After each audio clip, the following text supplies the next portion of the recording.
إن الحمد لله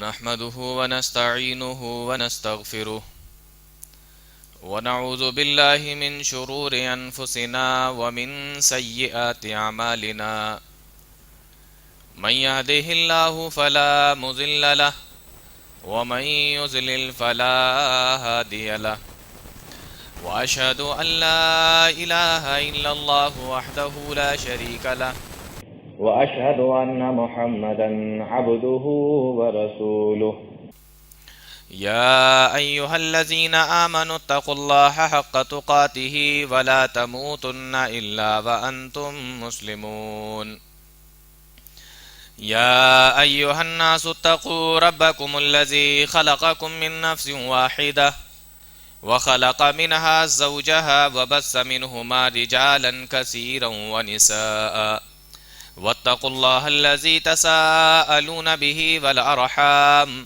إن الله كان عليكم رقيبا يا أيها الذين آمنوا اتقوا الله وقولوا قولا سديدا يصلح لكم أعمالكم ويغفر لكم ذنوبكم ومن يطع الله ورسوله فقد فاز فوزا عظيما أما بعد فإن خير الحديث كتاب الله وخير الهدي هدي محمد صلى الله عليه وسلم وشر الأمور محدثاتها وكل محدثة بدعة وكل بدعة ضلالة وكل ضلالة في النار أعوذ بالله السميع العليم من الشيطان الرجيم بسم الله الرحمن الرحيم وإذا سألك عبادي عني فإني قريب أجيب دعوة الداعي إذا دعان فليستجيبوا لي وليؤمنوا بي لعلهم يرشدون۔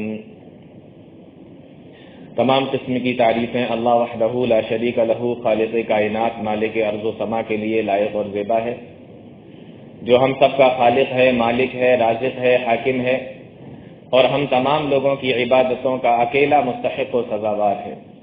وہ جب چاہتا ہے، جو چاہتا ہے، جیسے چاہتا ہے کرتا ہے۔ ساری کائنات، ساری مخلوق اس کی غلام اور اس کی محتاج ہے، ہر چیز پر اس کی طاقت اور قدرت ہے۔ وہ ان اللہ علی کل شیء قدیر ہے۔ بعدہ انگن تو بے شمار درود و سلام نازل ہو امام النبیین سید الاولین والآخرین شفیع المذنبین رحمت للعالمین جناب محمد الرسول اللہ صلی اللہ علیہ وسلم پر اور آپ کے آل و اصحاب پر اللہ رب العالمین اپنا رحم و کرم فرمائے ہم سب پر، آمین۔ خطبہ مسنونہ کے بعد قرآن کریم کی جس آیت کریمہ کو آپ کے سامنے میں نے پڑھا ہے وہ دراصل ایک سیریز کا سمجھ لیجئے کہ حصہ ہے۔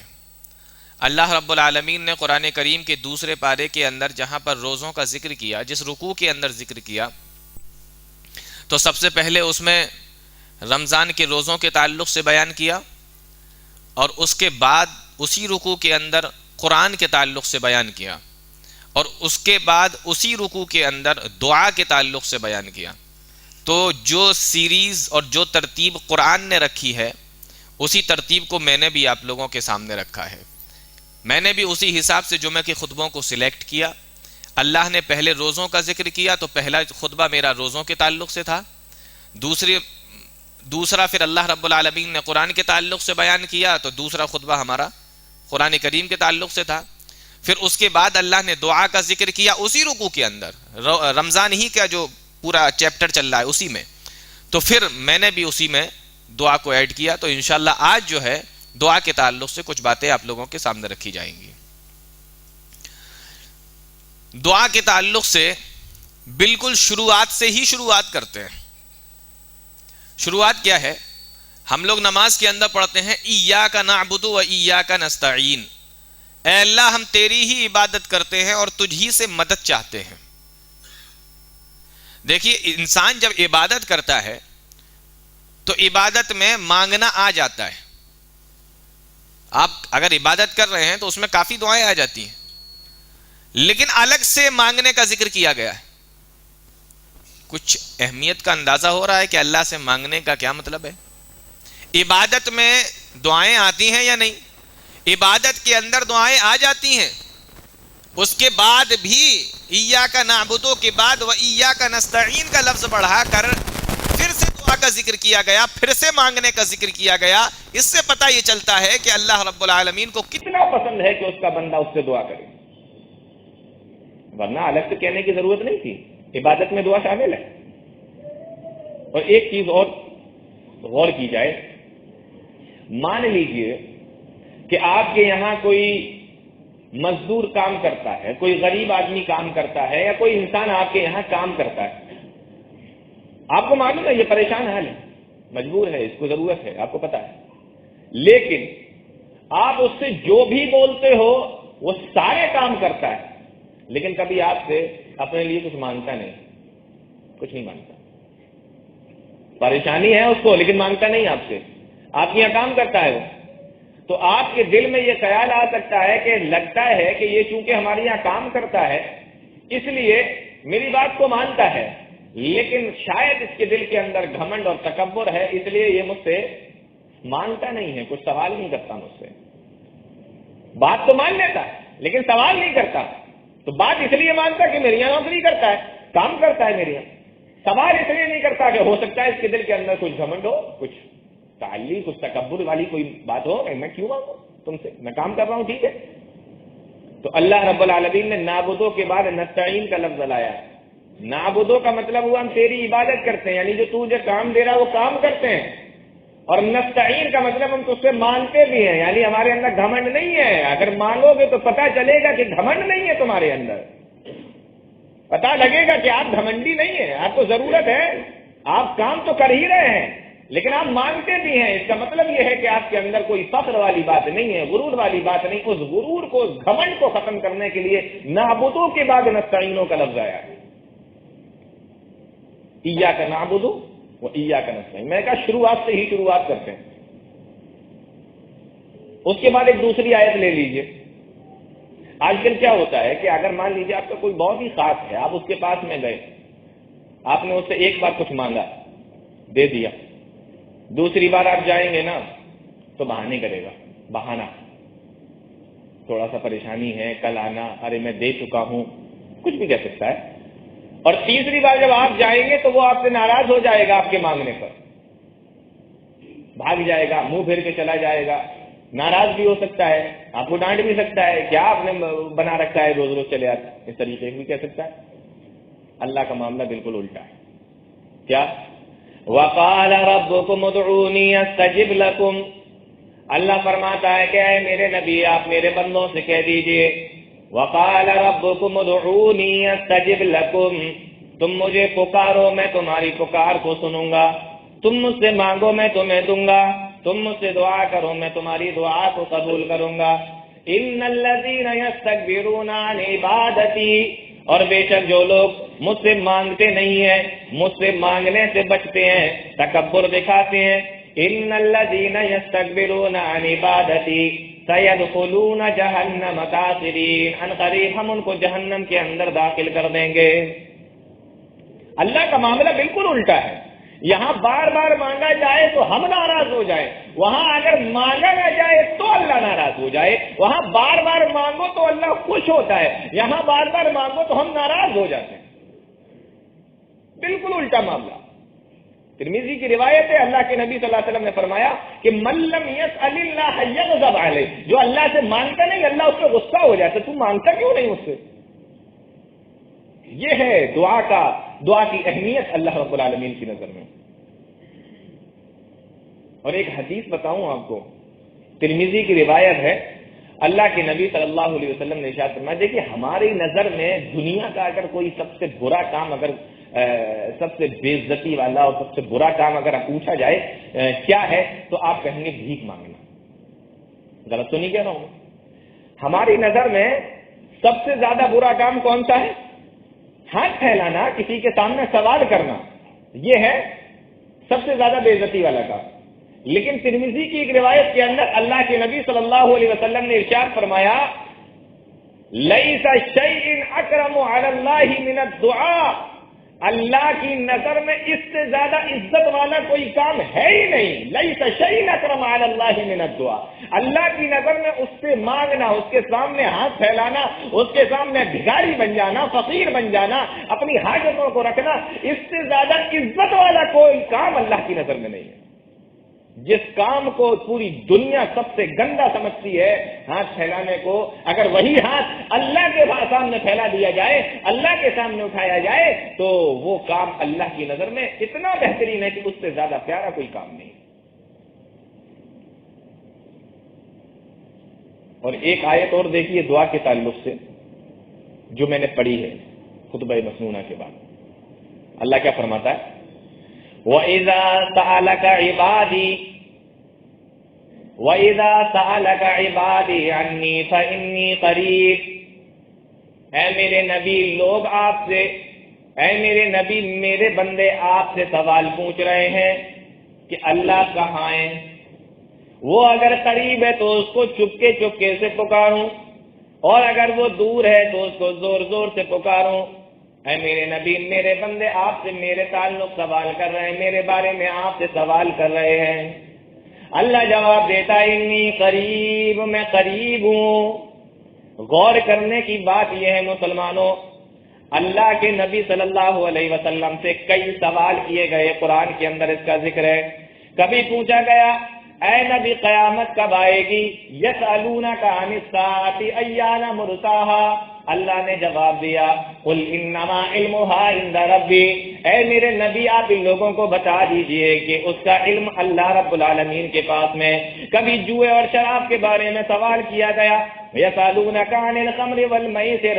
جوئے اور شراب کے بارے میں لوگ آپ سے سوال کر رہے ہیں. قل فیہما اسم کبیر. اے میرے نبی، آپ بتا دیجئے کہ اس کے اندر بہت بڑا نقصان اور بہت بڑا گناہ ہے. کبھی اللہ کے نبی صلی اللہ علیہ وسلم سے سوال کیا گیا یسألونک عن ذی القرنین، ذو القرنین کے بارے میں مجھے بتاؤ، تو جواب دیا جا رہا ہے قل ساتلو علیکم منہ ذکرا. اے نبی، آپ ان سے کہہ دیجئے کہ ان کا واقعہ میں تمہیں پڑھ کر بتا رہا ہوں. کبھی سوال کیا گیا یسألونک ماذا ينفقون، ہم اللہ کے راستے میں کیا خرچ کریں؟ اللہ جواب دیتا ہے قل العفو. اے نبی، آپ کہہ دیجئے کہ تمہارے پاس میں جو بھی زیادہ ہو اس کو خرچ اللہ کے راستے میں کر ڈالو. جب بھی سوال کیا جا رہا ہے یسألونک عن الاہلہ، لوگ آپ سے چاند کے بارے میں سوال کر رہے ہیں. قل ہی مواقیت للناس والحج. اے نبی، آپ کہہ دیجئے کہ چاند جو ہے یہ حج اور تاریخوں کو بتانے کا یہ ایک ذریعہ ہے. اس طریقے سے جتنے بھی سوال اللہ کے نبی صلی اللہ علیہ وسلم سے کیے گئے اور اللہ رب العالمین نے اس کا جواب دیا، تو ہر سوال کے جواب سے یہ فرمایا گیا اے نبی آپ لوگوں کو بتا دیجئے، اے نبی آپ لوگوں سے کہہ دیجئے. ہر سوال کے جواب میں اللہ نے یہ فرمایا. قرآن اٹھا کر دیکھیا. لیکن جب یہ سوال ہوا کہ اللہ کہاں ہے، اذا سالک عبادی انی، اے میرے نبی میرے بندے آپ سے میرے بارے میں پوچھ رہے ہیں اللہ کہاں ہے، تو ہونا کیا چاہیے تھا کہ اے میرے نبی آپ کہہ دیجئے کہ میں ان کے قریب ہوں. جیسا کہ سارے سوالوں کے جواب میں اے نبی آپ کہہ دیجئے، اے نبی آپ بتا دیجئے، اللہ نے یہ انداز اختیار کیا. لیکن جب یہ سوال پوچھا گیا کہ میرے بندے پوچھ رہے ہیں کہ میں قریب ہوں یا دور ہوں، میں کہاں ہوں، جب یہ سوال پوچھا گیا تو اللہ رب العالمین نے یہ نہیں فرمایا کہ اے میرے نبی آپ بتا دیجئے کہ میں قریب ہوں.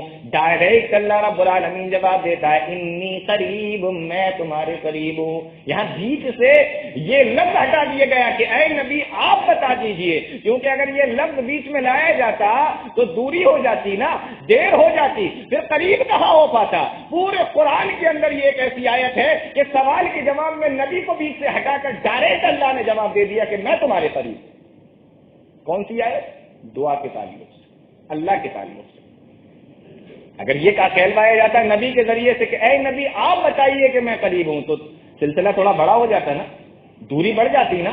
لیکن یہاں تو قریب ہی بتانا ہے کہ کتنا قریب ہوں، تو بیچ سے نبی کو ہٹا دیا اللہ رب العالمین نے اور ڈائریکٹ فرما دیا انی قریب، میرے بارے میں پوچھ رہا ہو میں تمہارے قریب.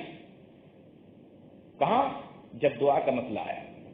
یہ قرآن کریم کی ایک ایسی مثال ہے کہ یہاں بیچ سے اللہ نے اپنے اور بندوں کے درمیان میں پیارے نبی کو ہٹا کر ڈائریکٹ خود جواب دیا ہے، ورنہ ہر سوال کے جواب میں نبی سے کہلوایا جا رہا ہے، آپ نبی ان کو کہیے، اے نبی آپ ان کو بتائیے، اے نبی آپ ان سے کہہ دیجیے۔ لیکن جب مانگنے کا مسئلہ آیا تو اللہ نے بیچ سے نبی کو ہٹا کر بتایا کہ میں تمہارے قریب ہوں۔ کچھ سمجھ میں آ رہا ہے دعا کی اہمیت؟ اذا سألك عبادی عنی فإنی قریب، تو میں ان کے قریب ہوں۔ اور آگے اللہ نے فرمایا اجیب دعوت الداعی اذا دعان، جب کوئی پکارنے والا مجھے پکارتا ہے تو میں اس کی پکار کو سنتا ہوں، جب کوئی مانگنے والا مجھ سے مانگتا ہے تو میں اس کے سوال کا جواب دیتا ہوں، جب کوئی دعا کرنے والا مجھ سے دعا کرتا ہے تو میں اس کی دعا کو پورا کرتا ہوں۔ تو یہ اللہ رب العالمین کی قدرت ہے، اللہ رب العالمین کا رحم و کرم ہے کہ اس نے ہمیں ایک ایسی چیز دی ہے جس کو ہم لوگ دعا کہتے ہیں۔ ایک حدیث کے اندر آیا، اللہ کے نبی صلی اللہ علیہ وسلم نے ارشاد فرمایا کہ کوئی بھی چیز تقدیر کو بدل نہیں سکتی سوائے دعا کے، لا يرد القضاء الا الدعاء، دعا کے علاوہ کوئی بھی چیز تقدیر کو نہیں بدل سکتی۔ اب آپ سوچ رہے ہوں گے کہ تقدیر کیسے بدل جاتی ہے دعا کے ذریعے سے؟ اب مان لو کہ اللہ رب العالمین نے یہ کہہ دیا کہ یہ جو بندہ بیمار ہے اگر یہ دعا مانگے گا تو میں اس کو صحیح کر دوں گا، اگر نہیں مانگے گا تو ایسے ہی بیمار رہے گا۔ اب آپ کی مرضی ہے۔ اللہ نے کہا کہ یہ اگر بندہ دعا مانگے گا تو میں اس کی پریشانی کو دور کر دوں گا، ورنہ ساری زندگی اسی پریشانی کے اندر مبتلا رہے گا۔ یہ آپ کی مرضی ہے، آپ کو مانگنا ہے کہ نہیں مانگنا ہے۔ دعا ایک ایسی چیز ہے جو تقدیر کو بدل ڈالتی ہے، مانگو گے تو اللہ رب العالمین حالت کو بھی چینج کر دے گا، نہیں مانگو گے تو اللہ رب العالمین اسی حالت کے اندر برقرار رکھے گا۔ فرمایا کہ دعا کے علاوہ کوئی چیز تقدیر کو نہیں بدلتی۔ تو آپ کو پتہ نہیں ہے، اس لیے دعا کا اہتمام کیجئے، مانگیے اللہ رب العالمین سے۔ اور رمضان کے چیپٹر میں رمضان کے تعلق سے جو بیان ہو رہا ہے اس میں دعا کو لا کے اللہ رب العالمین نے یہ بتایا کہ اس دعا کی خاص اہمیت اور اس دعا کی خاص قدر و منزلت بڑھ جاتی ہے رمضان کے مہینے میں آ کر، اور رمضان میں اللہ رب العالمین خصوصی طور سے اپنے روزے دار بندوں کی دعاؤں کو سنتا ہے۔ ورنہ رمضان کے بیچ میں اس کو لانے کی کیا ضرورت ہے؟ یہ ایک الگ ٹاپک ہے، یہ الگ ٹاپک ہے، رمضان ایک الگ ٹاپک ہے، دعا ایک الگ ٹاپک ہے۔ تو یہ ہے۔ اور ایک آیت کے اندر اللہ رب العالمین نے ارشاد فرمایا کہ یہ جو تھوڑا بہت اللہ رب العالمین تمہارا دھیان رکھ رہا ہے، تھوڑا خیال رکھ رہا ہے، یہ جانتے ہو کس لیے؟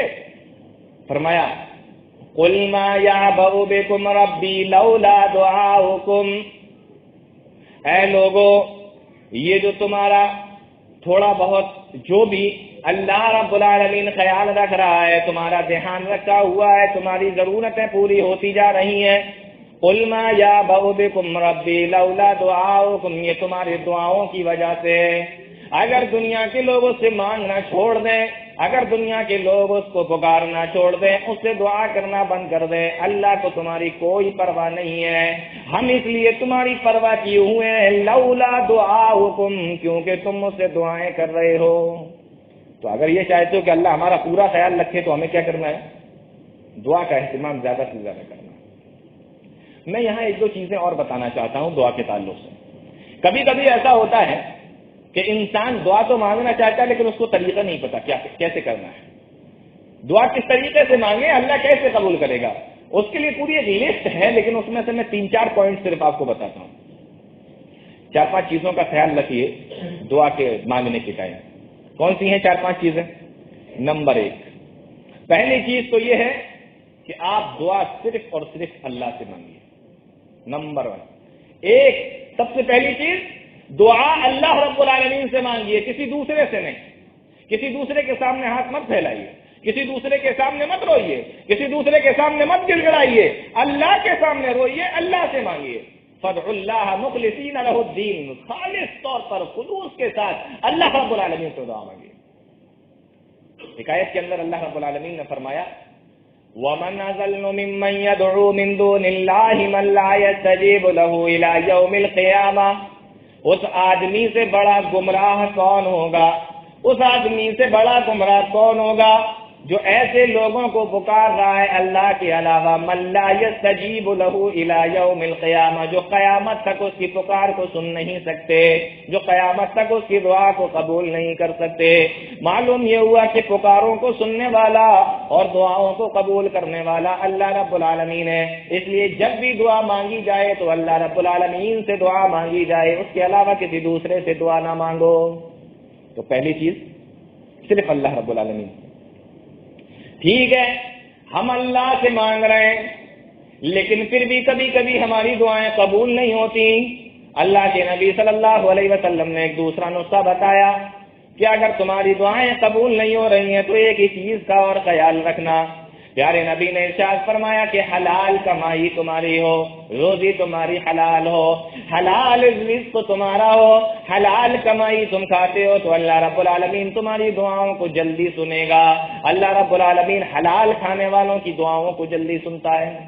روزی حلال ہونا چاہیے، حرام کمائی نہیں۔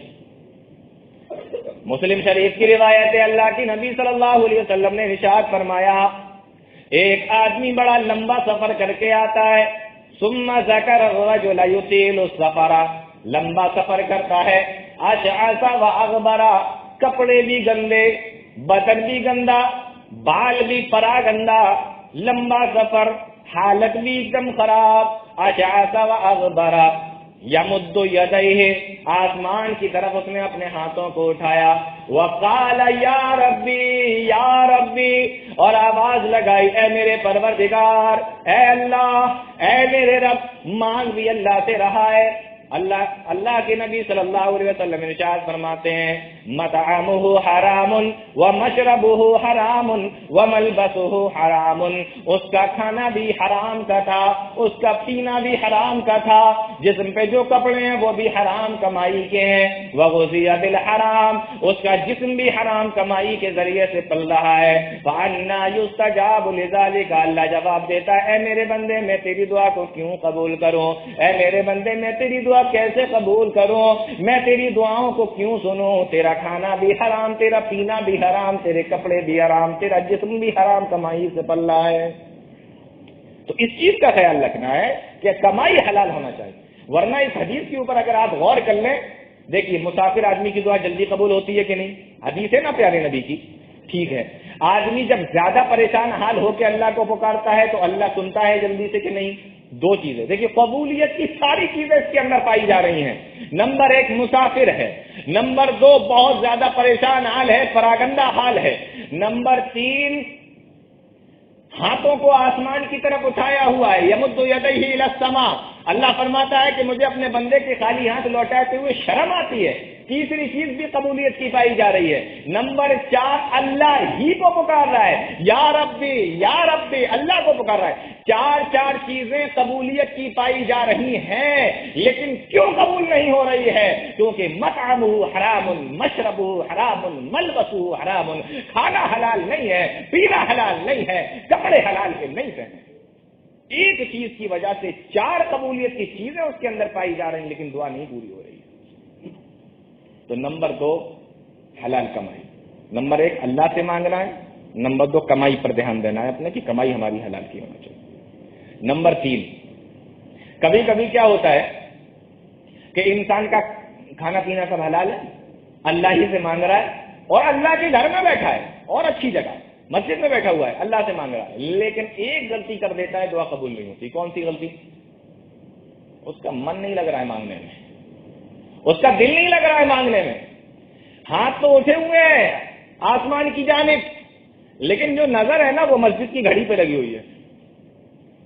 ہاتھ اٹھے ہوئے ہیں آسمان کی جانب، لیکن خیال جو ہے نا اس کا اللہ سے زیادہ دکان پہ لگا ہوا ہے، خیال اس کا اللہ رب العالمین کی طرف سے زیادہ اس کا بازار میں لگا ہوا ہے، ابھی مجھے کیا کرنا ہے، کہاں جانا ہے، کیسے کرنا ہے۔ پیارے نبی نے ارشاد فرمایا، ترمذی کی روایت ہے، ادعوا اللہ وانتم موقنون بالاجابہ، پورے یقین کے ساتھ اللہ رب العالمین سے دعا مانگا کرو.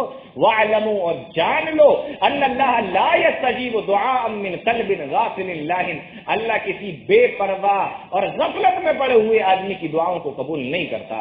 آپ کا دل غافل ہے، زبان ہل رہی ہے، زبان چل رہی ہے، لیکن دل غافل ہے، دل جہاں لگنا چاہیے وہاں نہیں لگا ہوا ہے. فرمایا اللہ کے نبی صلی اللہ علیہ وسلم نے لا یستجیب دعاء من قلب غافل، اللہ رب العالمین ایسے آدمی کی دعا کو بھی قبول نہیں کرتا. تو تیسری چیز، دل حاضر ہونا ضروری ہے. آپ جو مانگ رہے ہیں اس کی طرف دل لگا ہوا ہونا چاہیے. 3 چیزیں ہو گئی. یہ 3 چیزوں کے بعد ایک چیز کا اور دھیان رکھنا ہے. کون سی؟ اللہ کے نبی صلی اللہ علیہ وسلم نے ارشاد فرمایا کچھ لوگ دعا مانگتے ہیں، حلال بھی کھا رہے ہیں، اللہ سے بھی مانگ رہے ہیں، دل بھی پورے طور پہ لگا ہوا ہے، لیکن مانگنے کا طریقہ نہیں پتا. ڈائریکٹ آئے اللہ ایسا کر دے، اللہ ویسا کر دے، اللہ یہ کر دے، اللہ وہ کر دے، اللہ یہ دے دے، وہ دے دے، ایسا کر. نہیں، پہلے جب آپ کو شروع کرنا ہے نا تو اس میں سب سے پہلے اللہ کی تعریف کرنا ہے. پہلے اللہ کی تعریف کرنا ہے. آج ہم لوگوں کو بھی کسی سے کچھ چاہیے ہوتا ہے نا تو خوب مکھن بازی کرتے ہیں، خوب بٹرنگ کرتے ہیں، مکھن لگاتے ہیں. ارے آپ تو بھائی آپ کا معاملہ، ارے آپ تو اس طریقے سے کرتے ہیں کہ نہیں کرتے ہیں. تو تعریف سب کو پسند ہوتی ہے، اپنی تعریف سب کو بہت اچھی لگتی ہے، لیکن اللہ کو سب سے زیادہ اچھی لگتی ہے. اس کی تعریف کرے اس کا بندہ، اللہ کو یہ بات بہت پسند ہے. الحمدللہ رب العالمین، قرآن کی شروعات، سورہ فاتحہ کی شروعات اس نے اپنی تعریف سے کی ہے، اس کو اپنی تعریف اتنی زیادہ پسند ہے. تو اب میں یہ تو نہیں کہہ رہا ہوں کہ آپ بٹرنگ کریے، مکھن بازی کریے، کیونکہ اللہ تو جانتا ہے نا آپ کیا کر رہے ہیں. لیکن ہاں اللہ کی تعریف کریے. اللہ کی تعریف کیجیے. ڈائریکٹ دعا نہیں، پہلے اللہ کی تعریف، جیسے آپ اپنے الفاظوں میں کر سکتے ہو جیسے کر سکتے ہو. اور اس کے بعد اللہ کے نبی صلی اللہ علیہ وسلم کے اوپر درود بھیجیے. تعریف کے بعد درود، اب اس کے بعد میں آپ مانگیں. یہ چوتھی چیز جو میں آپ کو بتا رہا ہوں. پہلے اللہ کی تعریف، پھر پیارے نبی صلی اللہ علیہ وسلم کے اوپر درود پاک، اور اس کے بعد میں پھر آپ اپنے لیے دعا کیجیے. تو 4 چیزیں ہو گئیں. اب ایک 5واں پوائنٹ اور یاد رکھنا ہے دعا میں. یہ 4 پوائنٹ آپ یاد رکھے ہوئے ہیں، لیکن پتہ یہ چل رہا ہے کہ ان 4 پوائنٹ کے بعد بھی آپ کی دعا قبول نہیں ہو رہی ہے. اللہ سے مانگ رہے ہیں، حلال کمائی ہے، دل بھی حاضر ہے، اور اللہ کی تعریف بھی کی ہے، نبی پر درود بھی بھیجا ہے، لیکن دعا کا معاملہ یہ ہے کہ مہینوں گزر گئے نہیں سنوائی ہو رہی ہے. کیوں؟ اس لیے کہ ایک حدیث ہے اللہ کے نبی صلی اللہ علیہ وسلم کی. اللہ کے نبی صلی اللہ علیہ وسلم ارشاد فرماتے ہیں کہ اللہ رب العالمین اس بندے کی دعا کو نہیں سنتا جو بندہ اپنی پریشانی میں اللہ سے مانگتا ہے اور اپنی خوشحالی میں اللہ کو بھول جاتا ہے. جب انسان خوشحالی میں اللہ کو بھول جاتا ہے تو اللہ رب العالمین اس کو جو ہے اس کی دعا کو اس کی پریشانی میں نہیں سنتا ہے. اگر چاہتے یہ ہو کہ ہماری پریشانیوں میں اللہ ہمیں یاد رکھے اور اللہ رب العالمین ہماری دعاؤں کو سنے تو آپ کو ایک کام یہ کرنا پڑے گا کہ آپ کو اپنی خوشحالی میں اللہ رب العالمین کو یاد رکھنا پڑے گا اور اللہ رب العالمین کی عبادت بھی کرنا پڑے گی اور ویسے ہی مانگنا ہے جیسے پریشانی میں آپ اللہ سے مانگتے تھے. ایسا نہیں ہے کہ حالات بدلے، حالات نے پلٹی کھائی تو آپ نے بھی پلٹی کھا لی، اور حالات بدلے تو آپ بھی بدل گئے. نہیں، آپ جس طریقے سے پریشانی میں اللہ سے مانگتے ہیں اسی طریقے سے خوشحالی میں بھی مانگیے، تبھی تو اللہ خوش ہوگا نا. کہ دیکھو بھولا نہیں ہے، جب پریشان تھا تب بھی یہ مانگتا تھا اور جب خوشحال ہے تب بھی مجھ سے ہی مانگ رہا ہے. 5 پوائنٹ یاد رکھنا ہے. اچھا، یہ 5 پوائنٹ یاد رکھنے کے بعد بھی کبھی کبھی ایسا ہوتا ہے کہ دعا قبول نہیں ہوتی. ان 5 پوائنٹ کو بھی اگر یاد رکھا جائے تب بھی کبھی کبھی ایسا ہوتا ہے کہ دعا قبول نہیں ہوتی. اس کا کیا علاج ہے میں انشاءاللہ بھی بتاتا ہوں، لیکن اس سے پہلے دعا کی قبولیت کا ایک واقعہ سنانے کا میرا دل کر رہا ہے، وہ آپ سن لیجیے. اور واقعہ کس کا ہے؟ میں مردوں کی بات نہیں کر رہا، آج عورتوں کی بات کر رہا ہوں. اور بڑی مشہور صحابیاں ہیں.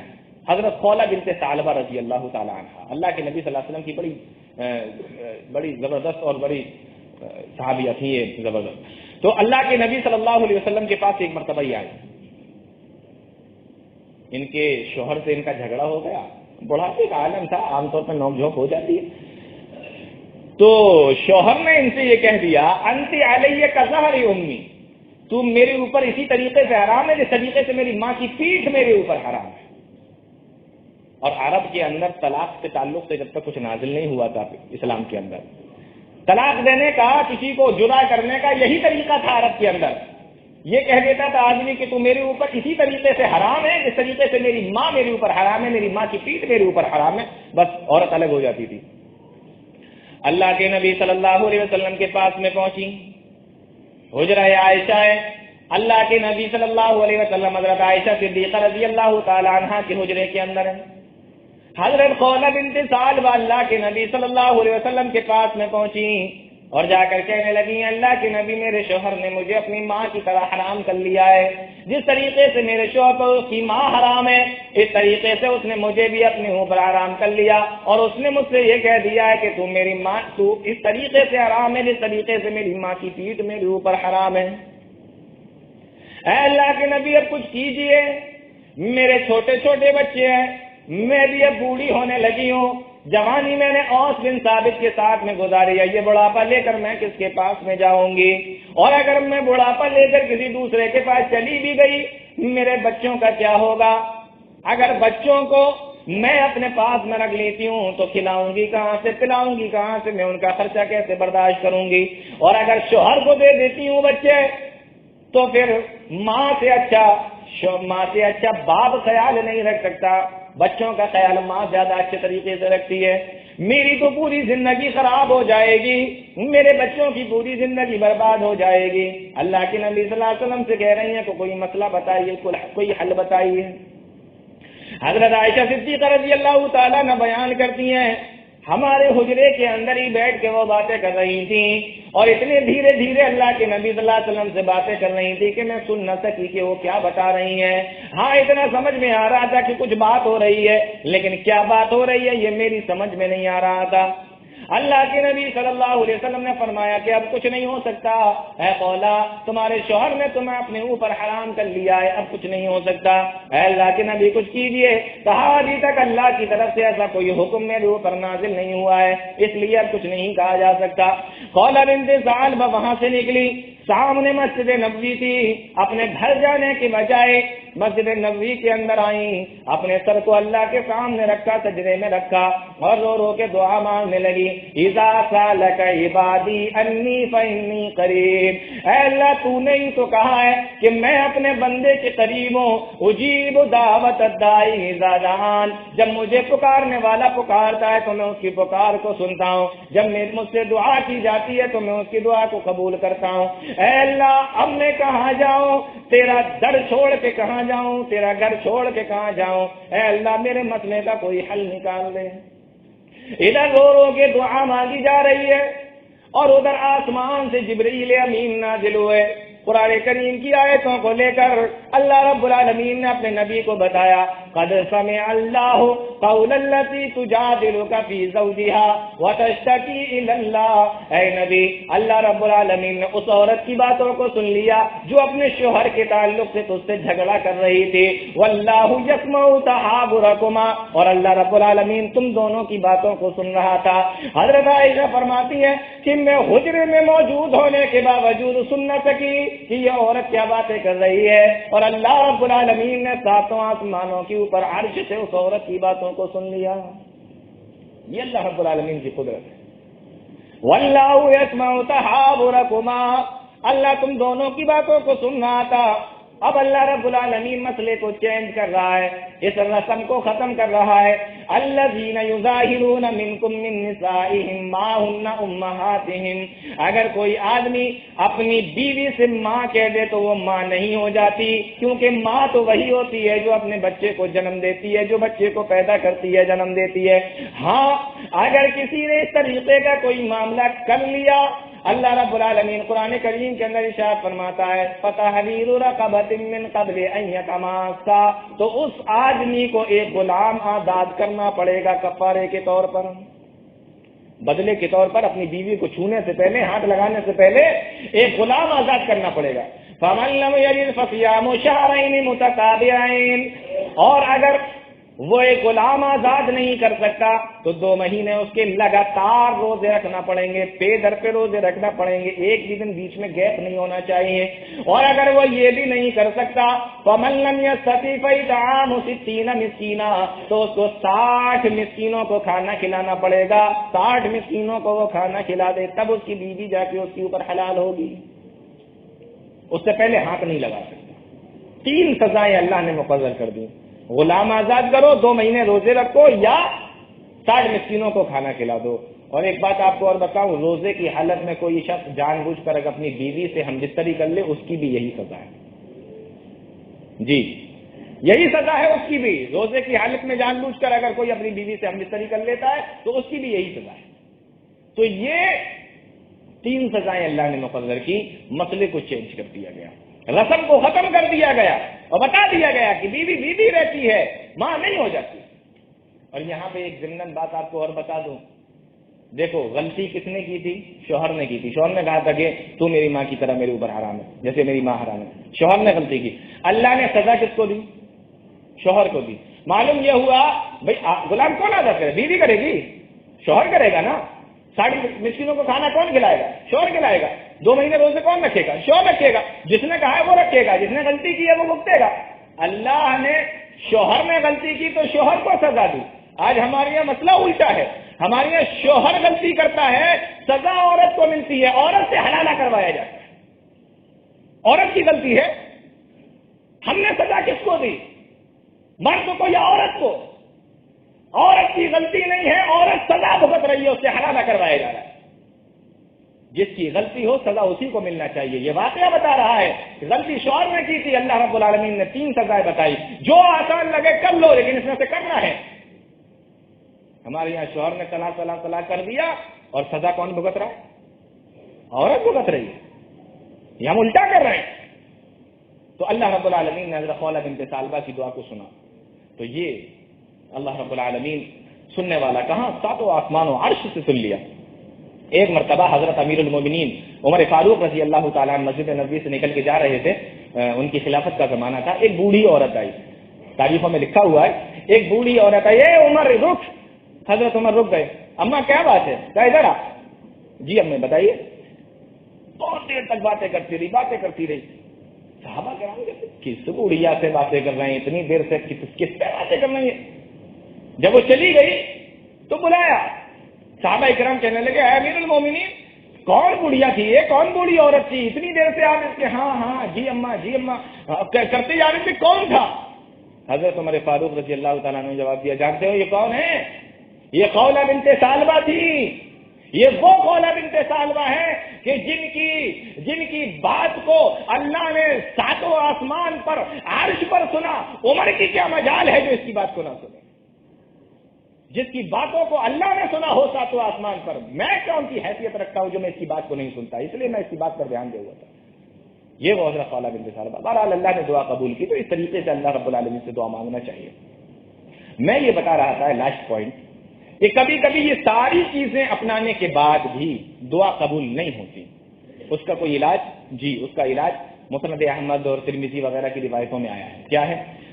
اللہ کے نبی صلی اللہ علیہ وسلم نے ارشاد فرمایا، ما من مسلم یدعو بدعوت، کوئی بھی مسلمان جب اللہ سے دعا مانگتا ہے، دعا کرتا ہے، اس دعا کے اندر کوئی غلط چیز نہیں مانگتا، کوئی گناہ والے کام کی طلب نہیں کرتا، ولا قطیعۃ رحم، اور کوئی ایسی غلط چیزیں نہیں مانگتا یا رشتہ داریوں کو توڑنے کی بات نہیں کرتا، مطلب یہ ہے کہ کوئی غلط چیز نہیں مانگتا۔ اللہ کے نبی صلی اللہ علیہ وسلم ارشاد فرماتے ہیں، الا آتاہ اللہ بہا احدی ثلاث، جب کوئی بندہ اللہ سے دعا مانگتا ہے اور اپنی دعا کے اندر کوئی غلط چیز نہیں مانگتا، غلط کام نہیں کرنے کے لیے کہتا، تو اللہ رب العالمین اس کی دعا کو سن کر 3 چیزوں میں سے کوئی ایک چیز ضرور عطا فرما دیتا ہے۔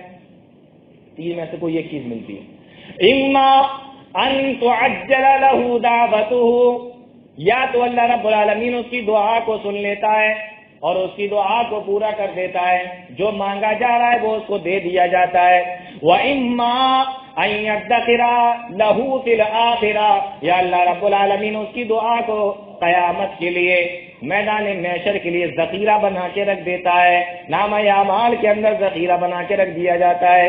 یا اللہ کے نبی صلی اللہ علیہ وسلم ارشاد فرماتے ہیں، وَإِمَّا أَن يَصْرِفَ عَنْهُ مِنَ السُّوءِ مِثْلَهَا، یا آسمان سے اس کے اوپر کوئی مصیبت نازل ہونے والی ہوتی ہے، ادھر بندے کی دعا جا رہی ہے، ادھر سے مصیبت آ رہی ہے، تو اللہ رب العالمین اس دعا کے ذریعے سے اس مصیبت کو روک لیتا ہے، تو نئی آنے والی مصیبت سے اللہ اس دعا کے ذریعے سے بچا لیتا ہے۔ یہ 3 میں سے کوئی ایک چیز اس بندے کو ضرور مل جاتی ہے۔ تو دعا گھاٹے کا سودا ہے؟ کسی بھی اعتبار سے گھاٹے کا سودا نہیں ہے دعا. 3 میں سے کوئی ایک چیز مل جاتی ہے، یا تو ذخیرہ بنا دیا جاتا ہے، یا دنیا میں دے دی جاتی ہے، یا ذخیرہ بنا دیا جاتا ہے، یا اس کے ذریعے سے کوئی برائی کو اللہ رب العالمین اس کے روک دیتا ہے، کوئی پریشانی کو روک دیتا ہے. اور ایک لاسٹ بات بتاؤں آپ کو، ایک حدیث کے اندر اللہ کے نبی صلی اللہ علیہ وسلم نے ارشاد فرمایا کہ دعا عبادت ہے. اب دعا هو العبادہ، دعا عبادت ہے. مان لو کہ آپ نے 2 minute 4 minute 5 minute 6 minute 10 minute 20 minute اور آپ نے اللہ رب العالمین سے مانگا اور آپ کو لگ رہا ہے کہ قبول نہیں ہو رہی، جو مانگا وہ نہیں ملا ہے، اور میں کافی ٹائم سے مانگ رہا ہوں نہیں، لیکن نہیں مل رہا ہے، لیکن مانگ رہا ہوں. اب اس پوائنٹ پر غور کیجیے. پیارے نبی نے فرمایا کہ الدعاء هو العبادہ، دعا عبادت ہے. مطلب یہ کہ وہ قبول ہوتی ہے تو ٹھیک ہے، اور اگر نہیں ہوتی ہے تو دعا کو اللہ کے نبی نے عبادت بتایا. جتنی دیر آپ دعا مانگتے ہیں اتنی دیر آپ عبادت میں رہتے ہیں، اور اتنی دیر اللہ عبادت کا ثواب عطا فرماتا ہے. کسی بھی اعتبار سے یہ گھاٹے کا سودا نہیں. پیارے نبی نے دعا کو عبادت بتایا، اور عبادت کا ثواب ملتا ہے کہ نہیں ملتا؟ تو آپ 5 منٹ 10 منٹ 20 منٹ جتنی دیر دعا مانگتے، وہ قبول ہوگی یا نہیں ہوگی یہ تو بعد کا مسئلہ ہے، لیکن جتنی دیر آپ نے مانگا ہے اتنی دیر آپ کو عبادت کے اندر لکھا گیا ہے، اور آپ کو عبادت کا ثواب ملا ہے. اس سے بڑی اور کیا بات ہو سکتی ہے؟ تو اس دعا کی بڑی اہمیت ہے. اللہ رب العالمین نے اس کو رمضان سے ملا کے بیان فرمایا. قرآن کریم کے اندر اس سے پتہ چلتا ہے کہ رمضان کے مہینے میں اور زیادہ اللہ رب العالمین سے مانگنا چاہیے. اللہ تعالیٰ ہم تمام لوگوں کو نیک عمل کی توفیق دے، قرآن و حدیث کو سمجھنے کی، اس پر چلنے کی توفیق عطا فرمائے. آمین. تقبل یا رب العالمین. اقول قولی ھذا استغفر اللہ لی ولکم ولسائر المسلمین فاستغفروہ انہ هو الغفور الرحیم.